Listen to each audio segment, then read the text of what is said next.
Une femme m'a une fois demandé quelle est ta position favorite.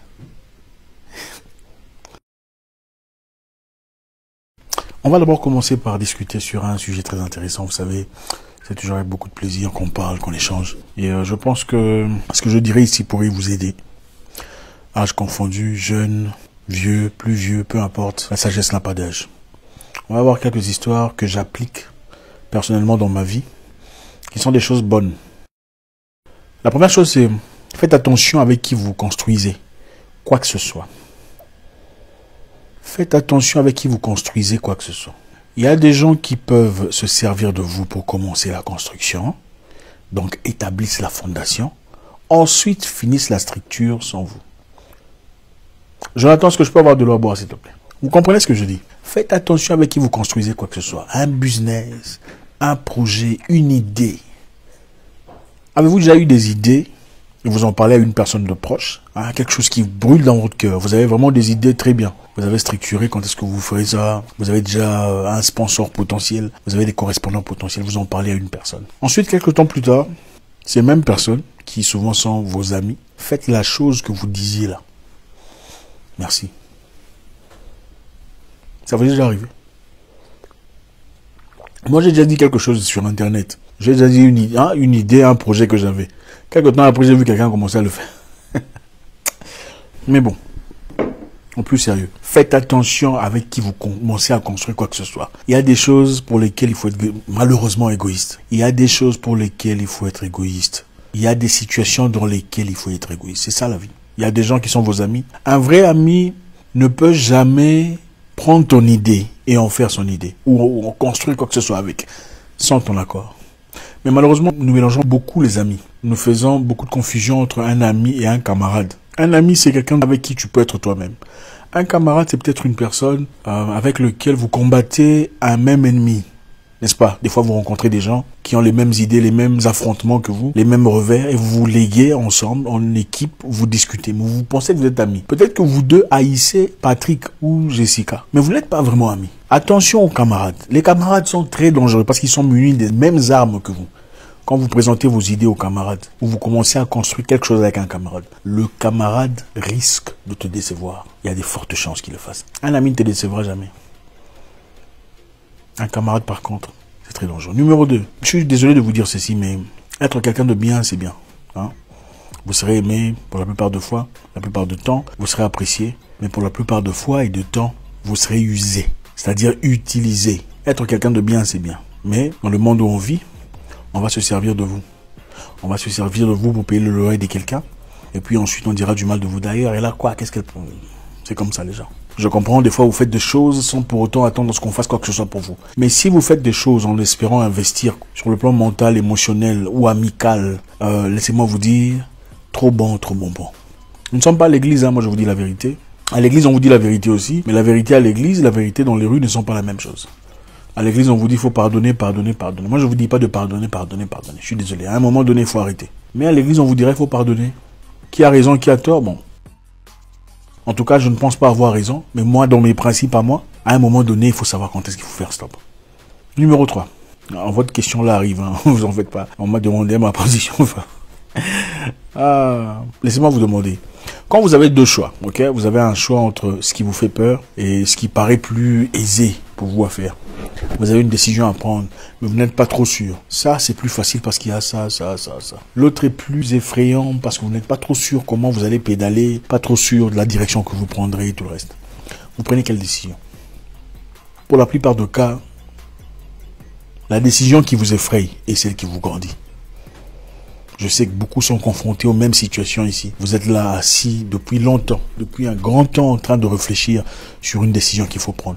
Vous savez que c'est la décision à prendre. Vous êtes là en train de malaxer, de vous tourner autour d'une histoire qui ne fonctionne pas. Un business qui ne fonctionne pas. Une relation qui ne va nulle part. Et vous le savez. Mais vous faites semblant. Parce que vous avez peur de votre nouvelle réalité. Croyez-moi, votre nouvelle réalité changera votre identité. Le voyage qui vous effraie là, c'est peut-être ce voyage qui fera de vous la personne que vous êtes censé être. N'ayez pas peur. Si ça ne vous tuera pas, vous n'avez aucune raison d'avoir peur. Numéro 4. Dans la vie, j'ai compris qu'il ne faut jamais être pressé.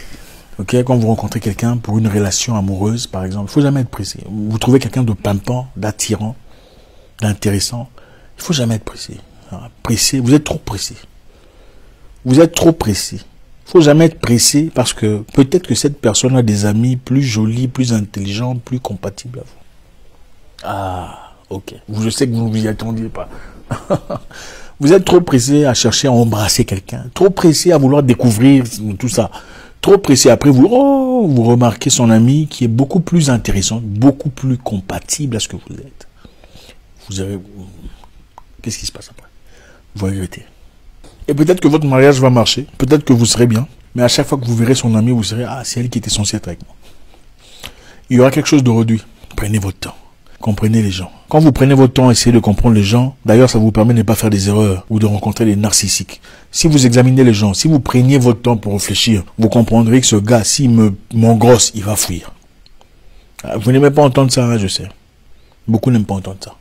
Si vous preniez votre temps pour essayer de comprendre ce monsieur plus correctement, vous comprendriez peut-être à travers des signes, parce que les signes ne trompent jamais. Il y a toujours des signes. Que ce monsieur, quand je serai grosse, il partira. Mais bon. Ça, on ne veut pas. D'ailleurs, en rentrant dans la tradition, même la religion vous interdit de faire ces histoires-là avant d'entamer des choses vraies, c'est-à-dire des choses régulières, correctes. Vous ne respectez pas ça. Mais après, on aime blâmer, n'est-ce pas? Prenez le temps, prenez le temps. Peut-être que cette personne a des gens plus intéressants autour d'elle, qui sont plus compatibles à ce que vous êtes. Numéro 5, la question que vous attendiez. J'ai une fois connu une fille, qui m'a posé la question de savoir. Elle était... manager d'une entreprise, et on discutait, on parlait, tout ça. Il n'y avait vraiment rien de... Pas encore, hein, tu vois. Elle m'a posé la question de savoir, Zach, c'est quoi ta position préférée? Et je l'ai regardé dans les yeux et j'ai dit,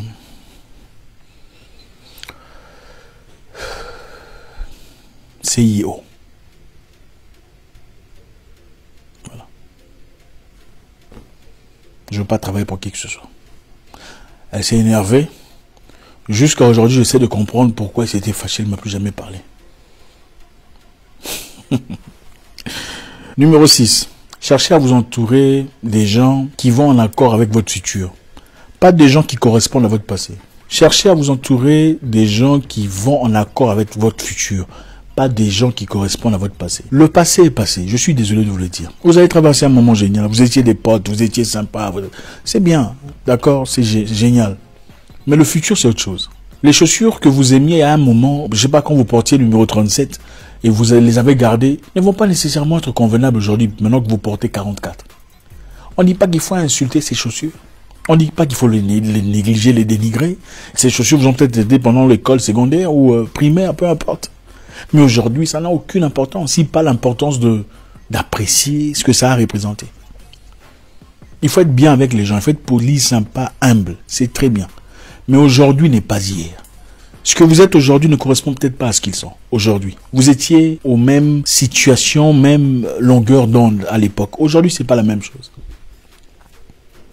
Vous pouvez accompagner des personnes avec qui vous étiez s'ils vous apportent la positivité, le bonheur, c'est-à-dire on a besoin des gens qui vous apportent le bonheur, c'est très nécessaire. Ils vous apportent des opportunités, hein, ils connaissent des gens, ils peuvent vous ouvrir des portes. Malheureusement, les relations sont presque toujours en accord avec certains intérêts. Les intérêts peuvent être pas nécessairement financiers, les intérêts peuvent être mentaux. C'est une personne intelligente, c'est un ami avec qui j'étais à l'école primaire, mais il est super intelligent, alors je le garde.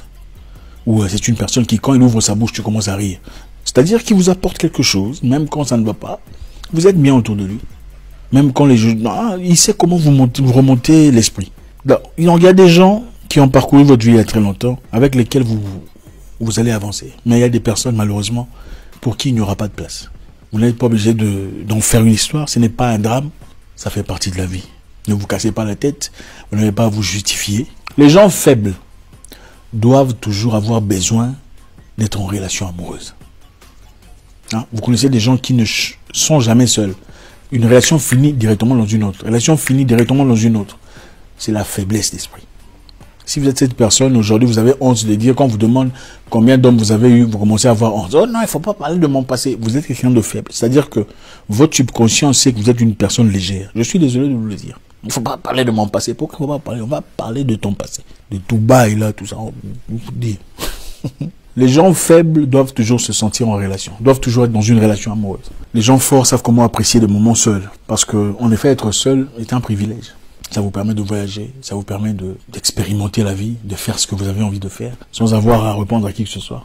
Pourquoi vous êtes toujours obligé d'être en relation avec une personne? Voilà pourquoi vous faites des erreurs, parce que vous n'avez pas le temps de réfléchir, vous n'avez pas le temps de flasher les histoires passées. Voilà pourquoi vous emmenez dans vos relations nouvelles les bêtises du passé, les errements de vos passés. Vous revivez les mêmes histoires avec différents personnages, et finalement vous dites les hommes sont tous les mêmes. Non, c'est vous qui êtes quelqu'un de coucou. Voilà. Prenez le temps d'être seul. On continue. C'est le numéro commun 7. Une petite amie est censée être une potentielle femme. Jeune frère. Une relation est un investissement. Ce n'est pas un hobby. Une petite amie est censée être une potentielle épouse. Une relation est un investissement.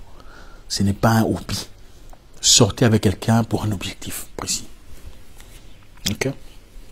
Je comprends tout à fait ce que vous traversez. Elle est jolie, elle a des belles jambes, elle a tout ça. Non, c'est pas pour ça. Est-ce que vous pouvez construire ensemble? Qu'est-ce que vous pouvez bâtir ensemble? Qu'est-ce que vous pouvez créer ensemble? Peut-elle vous soutenir dans les moments difficiles? Est-elle assez intelligente pour te donner des idées, pour t'ouvrir des portes, pour te suggérer des opportunités? C'est un investissement. Je suis aujourd'hui le résultat des gens qui ont parcouru ma vie.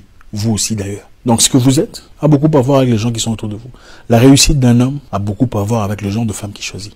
Ajustez ça selon vous. Pendant que vous cherchez une femme, sachez que la plupart de femmes veulent d'un homme qui a déjà réussi dans la vie. Beaucoup veulent d'un homme qui a réussi, il a l'argent. Voilà pourquoi vos sœurs vont à Dubaï. C'est ça, c'est simple. C'est la prostitution à plusieurs niveaux. Il y a beaucoup de gens qui font ça, mais qui n'ont peut-être pas le courage de l'avouer. D'accord? Mais la femme forte et intelligente prend le temps de construire avec son homme. Elle a le temps de lutter avec lui, de survivre avec lui, de réussir ensemble et de bâtir leur réalité. Lutter avec lui, bâtir ensemble, construire, survivre ensemble. Très peu ont le temps de faire ça. Très peu veulent s'investir comme ça. Beaucoup veulent juste aller à Dubaï et puis devenir influenceuse, femme indépendante, femme autosuffisante. On ne comprend jamais d'où vient l'argent. Fuyez ces personnes. Même Mogoupan, je vous interdis parce que imaginez-vous la malédiction qu'il y a là-bas. Vous voyez un peu, vous comprenez un peu. Si le spirituel est vraiment ce qu'on nous dit, imaginez-vous la malédiction qui peut être là-bas.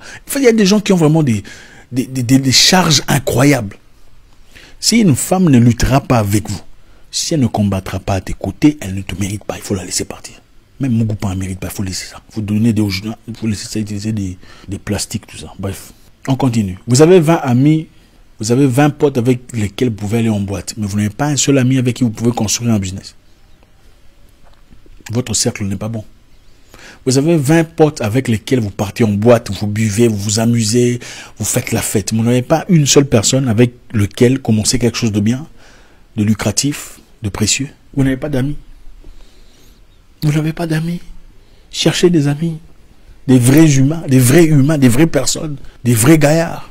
Vous perdez votre temps. La vie, c'est pas seulement boîte de nuit, champagne, tout. C'est pas ça la vie. Il doit y avoir des choses beaucoup plus profondes que ça. Construire quelque chose de tangible. Voilà ce que j'ai construit. Voilà ce que j'ai fait. C'est ça. C'est pas, oh, je suis sorti là, acheté 20 bouteilles de champagne. C'est la bêtise. C'est l'adolescence. Il faut laisser ça aux enfants. À un moment, il faut laisser ces histoires aux enfants. Pour finir, les amis. L'homme devient esclave de tout ce qu'il ne peut pas contrôler. L'homme devient esclave de tout ce qu'il ne peut pas contrôler.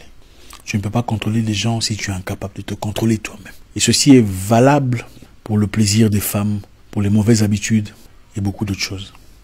Donc essaie de te conquérir toi-même. L'homme devient esclave de ce qu'il ne peut pas contrôler. Si tu ne peux pas contrôler tes sentiments, tes pulsions, tu ne contrôleras rien de grand dans la vie. Absolument pas. Parce que la vie est dure. La vie est compliquée. Et la vie, la vraie vie, la bonne vie, nécessite une seule chose. La discipline. Si tu n'es pas discipliné, si ton pantalon est toujours prêt à tomber, parce que, ses jambes sont jaunes, son sourire, tu as vu les dimples. Comment vous appelez les dimples? Dimples, c'est quoi en français? Dimple. Les fossettes. Elle a des fossettes. Non. Merci les amis, c'est toujours avec beaucoup de plaisir. Faites-moi savoir dans les commentaires lequel de ce que je viens de dire vous avez aimé. Comme ça, ça nous donnera une direction. Ça ne vous coûte rien. Ça nous fait plaisir. J'espère vous parler encore très bientôt dans une nouvelle vidéo. Au revoir.